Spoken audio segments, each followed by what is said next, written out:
새벽 4시 7분 원주 외곽의 오래된 아파트 복도는 노란 가로등 불빛만 흔들렸다. 매서운 겨울바람이 유리창을 두드리고 고양이 한 마리가 쓰레기통을 건드리다 사라졌다. 정적을 깨는 전화벨이 경찰 상황실에 울렸다.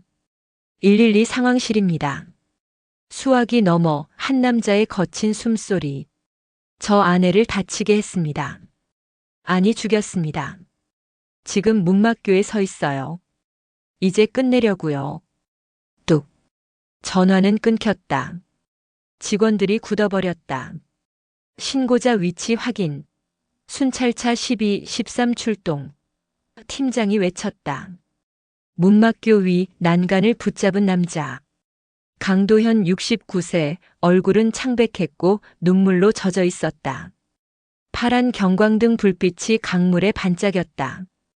경자야, 미안해. 도현은 떨리는 목소리로 속삭였다. 멀리서 경찰이 다가와 외쳤다. 어르신, 위험합니다. 이쪽으로 와주세요. 그러나 도현은 고개를 저었다. 여러분, 나이 들면 다툼이 줄 줄 알았습니다. 그런데 오히려 더 자주 부딪히더군요. 제 이야기는 바로 그 새벽의 전화에서 시작됩니다. 강도현의 집 거실. 낡은 장롱 위 젊은 두 사람이 환히 웃는 웨딩 사진이 놓여 있다. 사진 옆에는 아이들 어릴 적 사진, 오래전 가족여행 사진이 나란히 세워져 있다. 과거의 미소와 현재의 공기는 너무 달랐다. 은퇴 후 집에는 도현과 아내 윤경자 둘만 남았다. 처음엔 조용함이 편안한 휴식처럼 느껴졌다. 그러나 시간이 갈수록 그 고요는 벽처럼 무거워졌다. 소파에 앉은 경자는 무릎을 문지른다. 얼굴엔 아픈 기색이 역력하다. 도현은 리모컨을 쥔 채 뉴스를 돌려본다. 뉴스 말고 딴 것도 좀 봐요. 경자가 조심스럽게 말한다. 드라마는 다 똑같아. 그냥 뉴스나 보자. 도현이 짧게 답한다. 경자는 한숨을 쉬고 자리에서 일어난다. 약 먹고 들어갈게요. 대꾸 없는 남편. TV만 반짝거린다. 한 집인데 마음은 점점 멀어졌습니다. 서로를 돌보던 손길이 줄고 대신 눈치와 한숨이 그 자리를 메웠습니다. 침실. 같은 침대에 누워있지만 두 사람은 등을 돌린 채 잠을 청한다. 경자가 무릎이 쑤셔 뒤척인다. 작은 신음이 흘러나온다. 약 먹었어? 도현이 묻는다. 응. 대화는 거기서 끝난다. 벽식의 초침만 똑딱거린다. 다음 날 아침. 경자는 된장찌개를 끓인다. 도현은 혈당 측정기를 확인한다. B 경고음이 날카롭게 울린다. 또 올랐네. 이 약은 별로야. 그럼 다른 병원에 물어보면 어때요? 어차피 똑같아. 의사가 주는 대로 먹는 거지. 대화는 짧게 끊기고 공기엔 무언가 말하지 못한 것들이 가득하다. 점심시간. 두 사람은 각각 TV와 스마트폰에 시선을 고정한 채 밥을 먹는다. 숟가락 소리만 작게 울려 퍼진다. 경자가 조심스럽게 입을 뗀다. 날씨가 좋던데 공원 산책이라도 할까요? 무릎 아프다며. 괜히 나갔다 더 아프면 어떡해. 그래도 집에만 있으니까. 집에 있는 게 편하잖아. 왜 굳이 나가려 해? 경자는 더 이상 말하지 않고 그릇을 정리한다. 설거지하는 그녀의 뒷모습이 외로워 보인다. 밤. 도현은 책을, 경자는 뜨개질을 한다. 말은 없고 TV 소리만 흐른다. 그러다 경자가 작은 수첩을 꺼내 깨알같이 뭔가를 적는다. 표지에는 건강 기록이라고 쓰여 있다. 뭘 그렇게 적어요? 도현이 묻는다. 그냥 내가 기억하려고. 경자는 서둘러 덮는다. 기억? 무슨 기억? 먹은 약이나 그런 거. 경자는 수첩을 서랍에 넣는다. 도현은 궁금한 눈빛으로 바라보지만 더 묻지 않는다. 수첩 클로즈업 관객만 본다. 당뇨 영양제 상담. 한방병원 문의. 놀라게 하지 말고 조용히 준비. 늦은 밤 경자가 전화로 속삭인다. 네, 남편 혈당 때문에 상담만 먼저 받고 싶어요. 비밀로 하고 싶어서요. 통화를 마친 그녀는 다시 수첩에 적는다. 작은 글씨, 그러나 정성스러운 마음이 담겨 있다. 저는 몰랐습니다. 아내가 무언가를 준비하고 있었다는 걸. 그리고 그것이 모두 저를 위한 거라는 걸. 다음 날 저녁 도현이 화장실에서 나오다 경자가 급히 서랍을 닫는 모습을 본다. 당황한 그녀의 표정이 이상하다. 뭐 하셨어요? 아무것도 안 했어요. 서랍에 뭐가 들어있길래. 그냥 정리하는 거예요. 어색한 침묵이 흐른다. 도현의 눈빛에 의심이 스며든다. 아침. 도현이 쓰레기 봉투를 묶다가 구겨진 영수증을 발견한다. 낯선 병원 이름과 고함량 진통제 처방 3일 전이라는 글씨가 눈에 들어온다. 한방병원? 우리가 언제 거길? 작은 종이 조각이 마음속에 불길한 씨앗을 심는다. 도현은 영수증을 주머니에 넣는다. 거실. 경자가 소파에 앉아 파스를 붙이고 물과 함께 알약을 삼킨다. 도현은 신문을 보는 척하며 곁눈질한다. 무릎은 좀 어때요?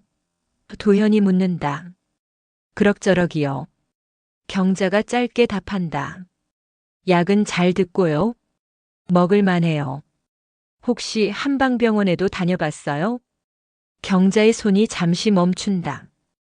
붙이던 파스가 조금 흔들린다. 왜요? 그냥 궁금해서요. 한방치료도 괜찮다길래. 궁금할 게 뭐 있겠어요. 짧고 어색한 대답. 그 말 끝에 떨림이 의심을 키운다. 그때부터였습니다. 아내의 말은 짧아졌고 내 마음은 점점 무거워졌습니다. 점심을 먹으며 도현은 계속 눈치를 본다. 경자는 밥을 먹으면서도 자꾸 무릎을 만진다. 정말 많이 아픈가 봐요? 괜찮다니까요. 괜찮다면서 왜 자꾸 만져? 습관적으로 그러는 거예요. 습관? 아픈 데를 습관적으로 만진다고요? 경자가 젓가락을 내려놓는다. 왜 이렇게 캐묻는 거예요? 캐묻는 게 아니라 걱정하는 거예요. 남편이 아내 걱정하는 게 이상해요? 걱정이 아니라 의심하는 것 같은데요. 의심? 내가 뭘 의심한다는 거예요? 대화는 점점 날카로워진다. 경자는 자리에서 일어난다. 밥 다 먹었어요. 설거지 할게요. 아직 다 안 먹었는데 왜 일어나요? 배불러서요. 도현은 그녀의 그릇을 본다. 반도 먹지 않았다. 저녁 늦은 밤. 침실에서 도현은 천장을 바라보다 옆에 아내 얼굴을 본다. 경자는 잠든 듯 고른 숨을 내쉰다. 혹시 큰 병이라도 있는 건 아닐까?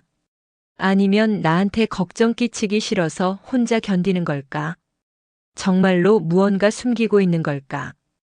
도현은 자리에서 일어나 거실로 간다. 경자가 수첩을 넣어둔 서랍 앞에 서서 손을 뻗었다가 거둔다. 안 되지, 그건 안 돼. 하지만 의심은 멈추지 않았다. 그는 다시 침실로 돌아와 아내를 바라본다. 잠든 그녀의 얼굴은 평온해 보이지만 그의 마음은 계속 흔들린다. 새벽 2시 경자가 화장실에 다녀오며 작은 소리를 낸다. 도현은 잠든 척하며 듣는다. 아이고. 작은 탄식. 괜찮아요? 도현이 묻는다. 괜찮아요. 잠들어요. 무릎이 아픈가 봐요? 아니에요. 또 거짓말이다. 도현의 의심은 더 깊어진다. 다음 날 아침. 식탁 위에 도현이 영수증을 올려놓는다. 경자씨, 이거 쓰레기에서 찾았어요. 언제 갔어요? 경자가 순간 굳는다. 어디서 났어요? 쓰레기통에서요. 왜 말 안 했어요? 그냥 상담만 받으러 간 거예요. 말할 정도는 아니라서. 도현의 눈빛은 더 차가워진다. 말할 정도가 아니라고요? 우리 병원 얘기까지 숨기는 사이였습니까? 숨긴 게 아니라 걱정할까 봐서요. 걱정할 일이 있다는 거잖아요. 무슨 상담을 받았습니까? 별거 아니라니까요. 너무 신경 쓰지 말아요. 대화는 점점 모호해지고 말은 닿지 않는다. 30년을 같이 살았는데 이렇게 모호하게 대답한 적 있었나요? 도현의 목소리가 높아진다. 왜 이렇게 캐묻는 거예요? 캐묻는 게 아니라 아내가 병원 간 게 궁금한 게 당연한 거죠. 그런데 왜 추궁하듯이 말해요? 추궁이 아니라 질문이에요. 무슨 상담이었습니까? 경자가 자리에서 일어나 방으로 들어간다. 나는 아침부터 이런 얘기하기 싫어요. 도현은 식탁에 홀로 남아 굳은 표정으로 영수증을 응시한다. 그 순간 확신했습니다. 분명히 무언가 숨기고 있다고. 그 작은 종이 조각이 우리 사이의 신뢰를 뒤흔들기 시작했습니다. 겨울밤 11시 거실 창문 틈으로 차가운 바람이 스며든다. 텔레비전에서 뉴스 앵커 목소리가 흘러나오지만 두 사람 모두 집중하지 못한다. 도현은 리모컨을 만지작거리고 경자는 무릎을 감싸준 채 앉아있다. 추워요. 보일러 좀 올려줘요. 경자가 힘없이 말한다. 난 괜찮은데 도현은 대답하다가 그녀의 떨리는 어깨를 보고 결국 보일러를 한 칸 올린다. 손끝에는 짜증이 묻어난다. 항상 추워하네. 혈액순환이 안 되는 건 아닌가? 그럴 거예요. 그럼 운동이라도 해야죠. 맨날 집에만 있으니까. 무릎이 아픈데 무슨 운동을 해요? 그럼 가벼운 거라도 스트레칭이라든지 그런 거 해봤자 별로예요. 대화는 자꾸만 벽에 부딪힌다. 서로의 말이 상대방에게 닿지 않는다. 잠시 뒤 경자가 다시 입을 뗀다.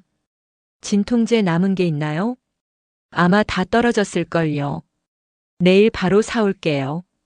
항상 내일 뿐이에요. 당신은 늘 말만 하잖아요. 그 한마디가 공기를 날카롭게 가른다. 내가 뭘 안 했다고 그래요? 도현이 리모컨을 탁 내려놓는다. 약국 가자고 한 지가 언젠데 아직도 말뿐이잖아요. 은퇴했다고 해서 바쁘지 않은 줄 알아요? 나도 할 일이 있다고. 뭐가 그렇게 바빠요? 하루 종일 집에 있으면서 집에 있다고 놀고 있는 줄 알아? 이것저것 신경 쓸 일이 얼마나 많은데. 그럼 나는 뭐예요? 나도 집에 있지만 살림하고 밥하고 다 하잖아요. 그건 원래 당신이 하던 일이잖아. 순간 경자의 얼굴이 굳어진다. 원래 내가 하던 일이라고요? 그게 아니라 내 말 뜻은 내가 하던 일이니까 당연히 계속 하라는 거죠? 무릎 아픈 것도 상관없이? 시간은 새벽 1시를 넘는다.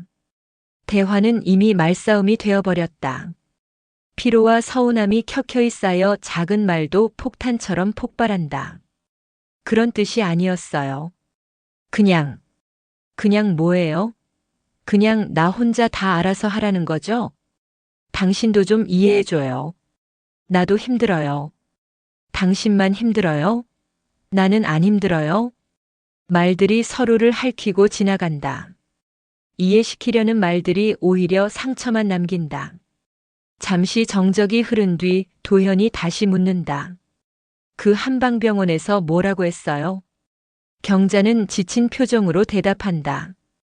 그 얘기 오늘은 그만하면 안 될까요? 그만할 수 없어요. 정확히 뭐라고 했는지 듣고 싶습니다. 별말 없었다니까요. 병원에 가서 별말이 없었다고요? 말이 안 되잖아요. 질문은 신문처럼 해명은 변명처럼 들린다. 경자의 어깨가 점점 움츠러든다. 당신 요즘 혈당 때문에 힘들어 하잖아요. 그래서 내가 좀 알아보고 싶었어요. 경자가 어렵게 말한다. 도현의 표정은 굳는다. 내 혈당? 갑자기 내 혈당 얘기를 왜 꺼내요? 또 얼버무리는 거예요? 아니에요. 정말 당신을 위해서.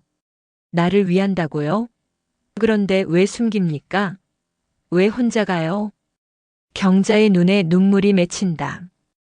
비밀이 아니라 당신이 자꾸 이상하게 받아들이니까. 남편이 아내 병원 간 거 묻는 게 이상해요? 묻는 게 아니라 의심하잖아요. 의심할 만하니까 의심하는 거죠. 숨이 거칠게 오르내린다. 냉장고가 웅 하고 켜졌다 꺼지며 묵직한 전류음을 남긴다. 두 사람은 서로를 바라보며 말없이 앉아 있다. 눈빛은 차갑고 공기는 얼어붙는다. 30년을 같이 살았는데. 도현이 중얼거린다.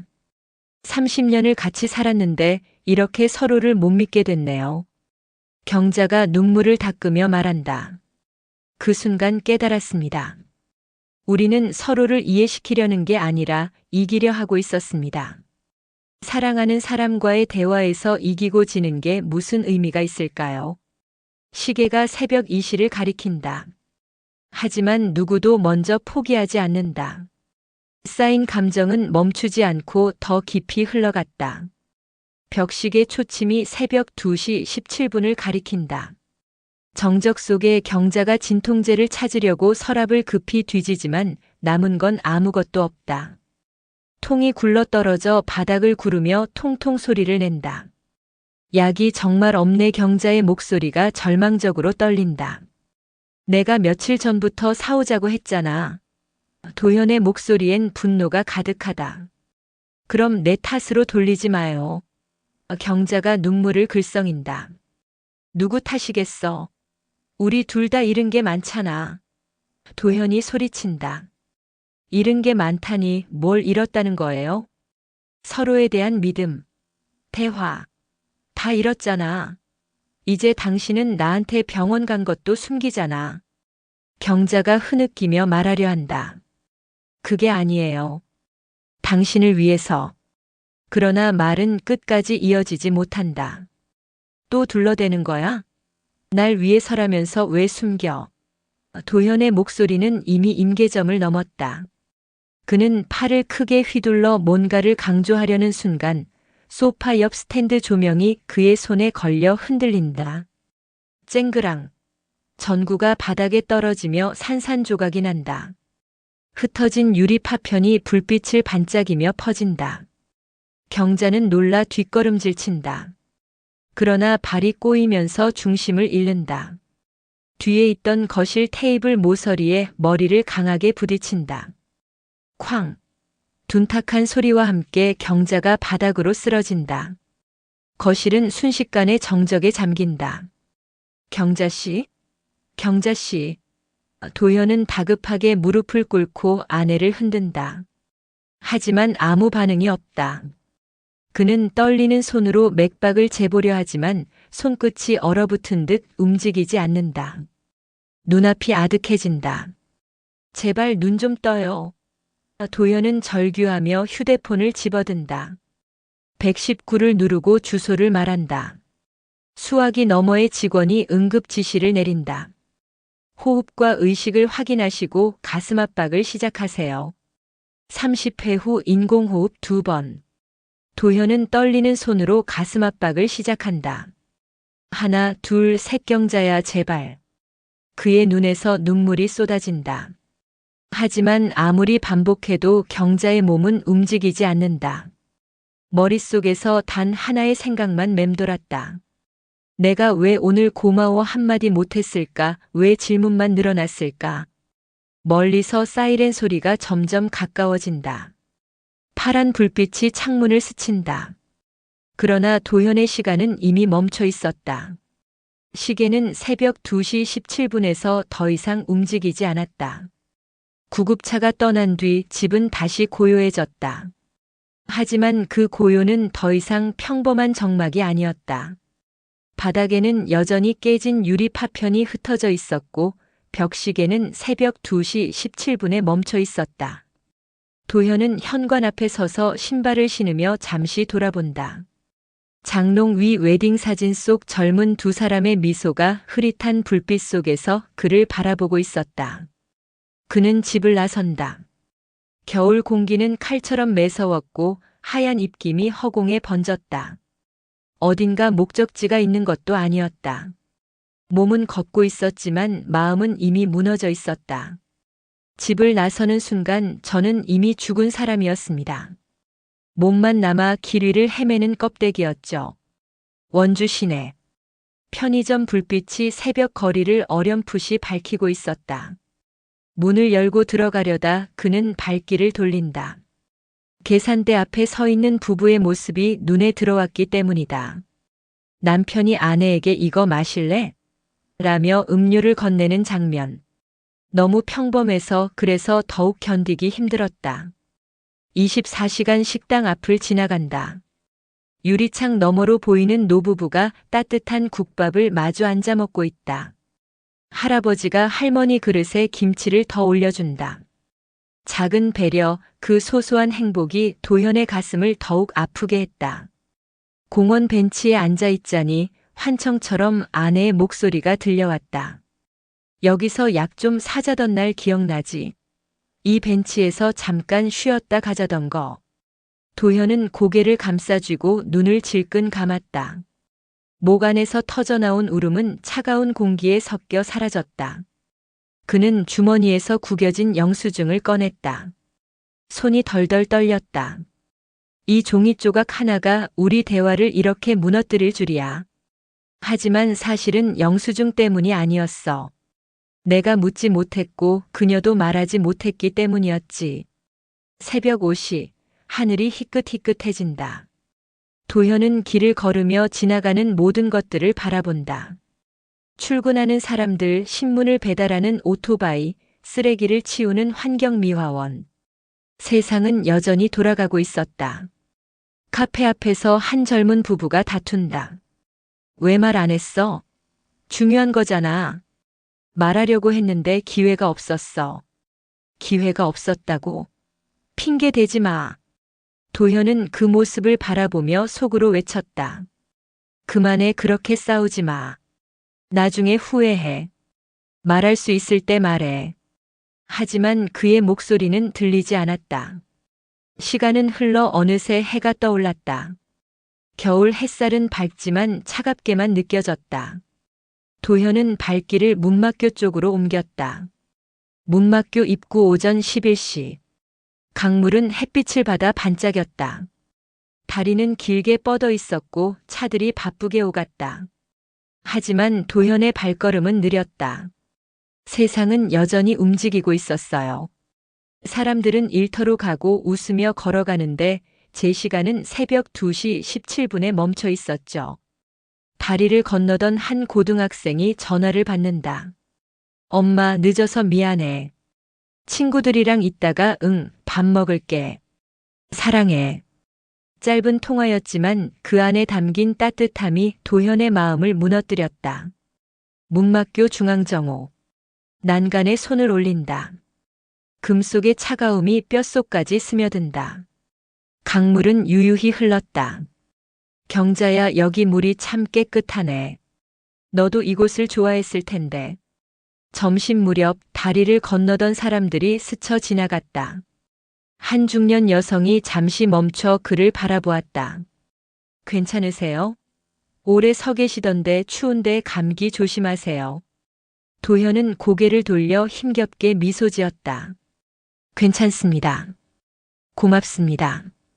여성은 떠났다. 그 뒷모습을 바라보며 도현은 중얼거렸다. 따뜻한 말 한마디, 그게 사람을 살리는 건데. 나는 왜 경자에게 그런 말을 못했을까? 오후 1시, 배가 고팠지만 먹을 생각이 나지 않았다. 그는 계속 강물만 바라보았다. 오후 2시, 한 노인이 지나가다 말을 건넸다. 어르신, 혹시 어디 아프신가요? 괜찮습니다. 괜찮아 보이지 않는데요. 뭔가 도와드릴 일은 없나요? 도현은 눈물을 흘리며 고개를 저었다. 이미 늦었어요. 이제 아무도 도울 수 없어요. 오후 3시. 도현은 결국 휴대폰을 꺼내 112를 눌렀다. 손가락이 심하게 떨렸다. 통화 버튼을 누르자 차가운 전자음과 함께 직원의 목소리가 들려왔다. 112 상황실입니다. 저 잘못했습니다. 도현의 목소리는 울먹였다. 무슨 일이신지 차근차근 말씀해 주세요. 아내를 죽였습니다. 잠시의 정적. 선생님, 지금 어디 계십니까? 문막교에 있습니다. 끊지 마시고요. 저희가 도착할 때까지 계속 말씀 나눠요. 하지만 도현은 전화를 끊고 휴대폰을 주머니에 넣었다. 난간에 두 손을 올리고 발을 걸쳤다. 멀리서 사이렌 소리가 들려왔다. 파란 불빛이 다리 난간을 휘감았다. 어르신, 위험합니다. 잠깐만 이야기만 하시죠. 경찰의 확성기 소리가 퍼졌다. 도현은 눈을 감았다. 그 순간 환청처럼 아내의 목소리가 들렸다. 당신 약국 같이 가자 했던 거 기억나지? 함께 가자고 했잖아. 도현은 눈물을 흘리며 속삭였다. 경자야, 이제야 알겠어. 내가 얼마나 날 생각했는지. 그의 몸은 앞으로 기울었다. 차가운 바람이 얼굴을 스쳤다. 문막교 아래 강변. 잠시 후 물에 빠진 도현은 강변으로 떠밀려왔다. 의식은 없었고 갈비뼈가 부러진 듯 했다. 맥박은 약하지만 있습니다. 의식 없음. 구급대원들의 목소리가 긴박하게 오갔다. 즉시 병원으로 이송. 산소 마스크가 씌워지고 들것에 실린 도현은 사이렌 소리를 들으며 멀어졌다. 죽으려 했지만 살아남았습니다. 그것이 더 큰 고통의 시작이었죠. 병원 병실.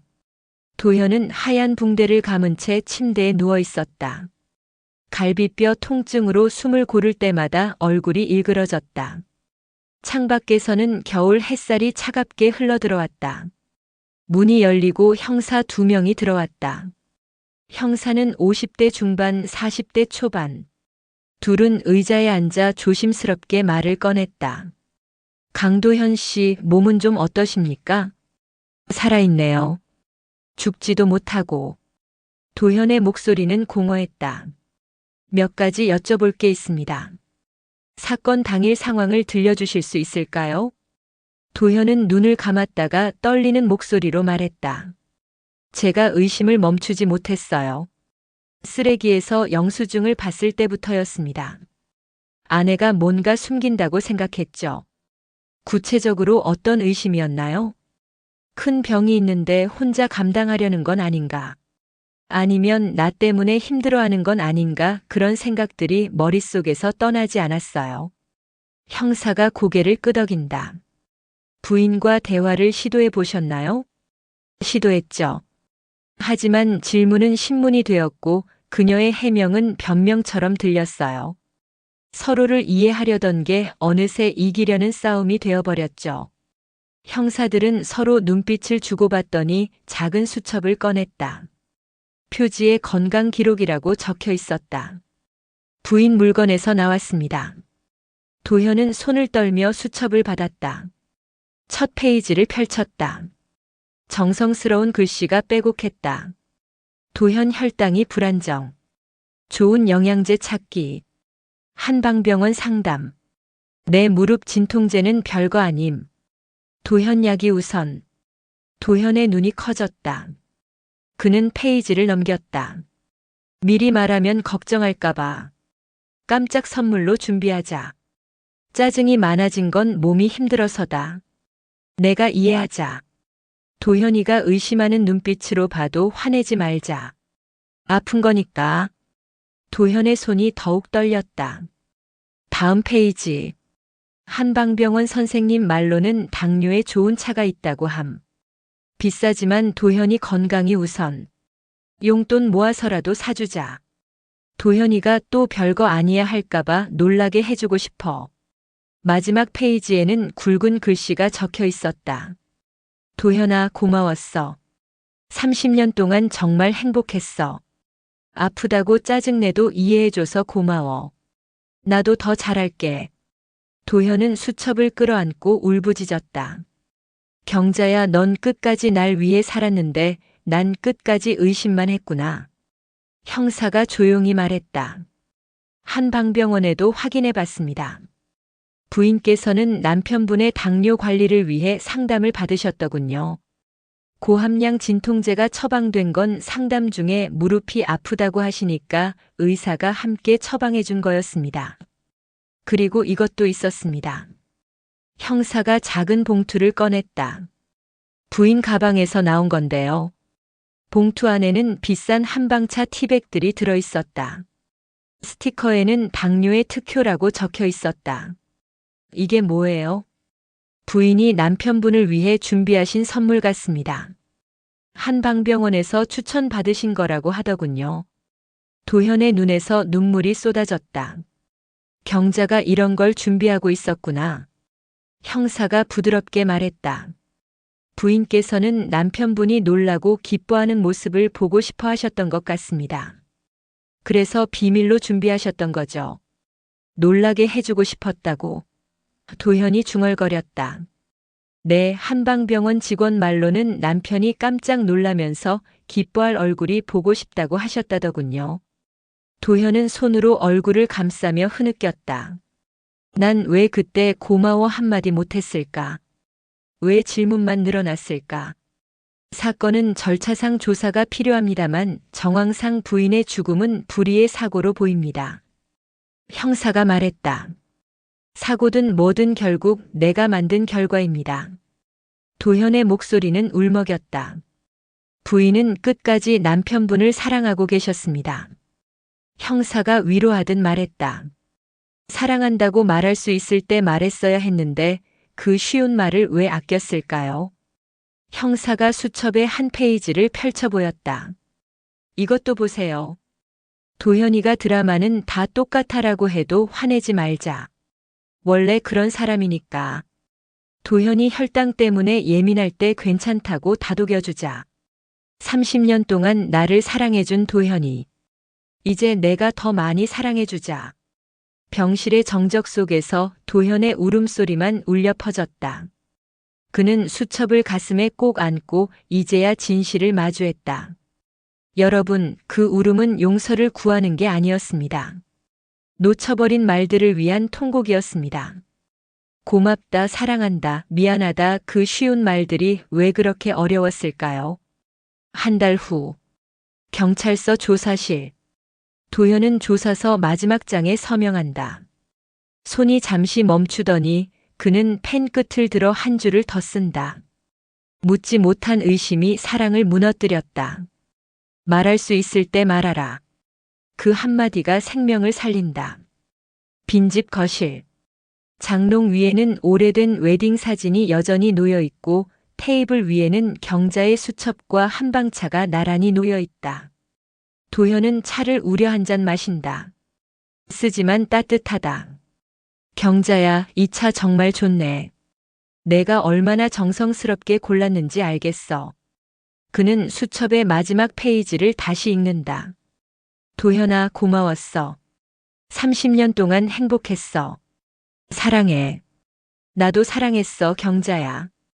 그런데 왜 그 말을 못했을까? 문막교 석양. 붉게 물든 강물이 반짝인다. 바람이 세차게 불지만 이제 그의 목소리는 조용히 울려 퍼진다. 난간에는 작은 꽃다발이 놓여 있다. 경자야, 이제야 말하는구나. 30년 동안 고마웠어. 사랑했어. 한 젊은 부부가 다리를 건너가며 다툰다. 도현이 다가간다. 죄송한데요, 싸우지 마세요. 네. 말할 수 있을 때 말하세요. 사랑한다, 고맙다 그런 말들요. 나중에 후회하지 말고. 부부는 어리둥절하지만 남자가 여자의 손을 잡는다. 미안해, 자기야. 나도 미안해. 도현은 그 모습을 보며 작게 미소 짓는다. 여러분 마음속에 아직 묻어둔 말이 있지 않습니까? 오늘 그 한마디를 먼저 꺼내보세요. 사랑해요, 고마워요. 그 말이 누군가를 살리고 우리를 지켜줍니다. 화면이 천천히 페이드 아웃되며 타이틀이 나타난다. 사랑하는 사람에게 오늘 한 번 더 말해주세요. 사랑한다, 고맙다. 그 말이 생명을 살립니다.